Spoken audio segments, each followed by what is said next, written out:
If you've been waiting for my final thoughts on Alton Sterling, well, here you go. Here's what we know.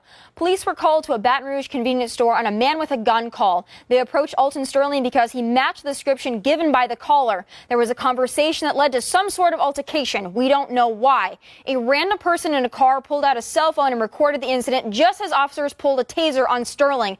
The cell phone video is crappy, but we can hear the taser crackle for a second time. The taser doesn't subdue Sterling, and he's not complying with the officers from what we can tell. He's tackled by an officer and, of course, starts resisting arrest while the officers struggle to pin him to the ground. We hear one of them yell, "He's got a gun." And we can't see Sterling's right arm, but the officer is still fighting to subdue him. Then we hear the gunshots.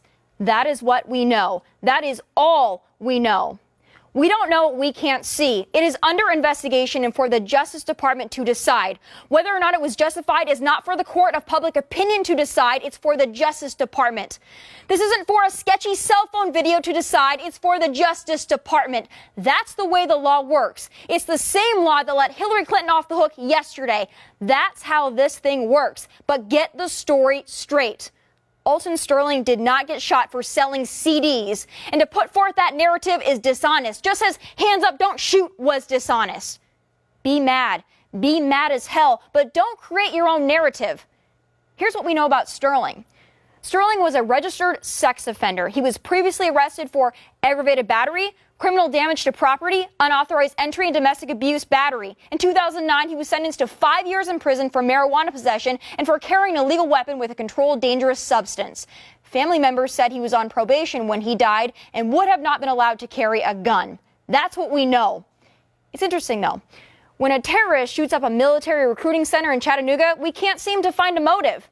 When a terrorist shoots up an Orlando nightclub in the name of radical Islam, Allah, and ISIS, we can't seem to find a motive. We have to wait for the facts. We have to blame the gun. Yet, when an officer uses deadly force outside a convenience store after an altercation and the only evidence we have is a crappy cell phone video, suddenly we know the motive is white racism. No, that doesn't cut it. We can't see Sterling's right hand. We can't tell if he was pulling a gun. We don't know if these officers messed up. Maybe they did. This is a tragedy, and if there was wrongdoing by the officers, they deserve to pay the price. If you grieve the loss of Alton Sterling, I'm with you.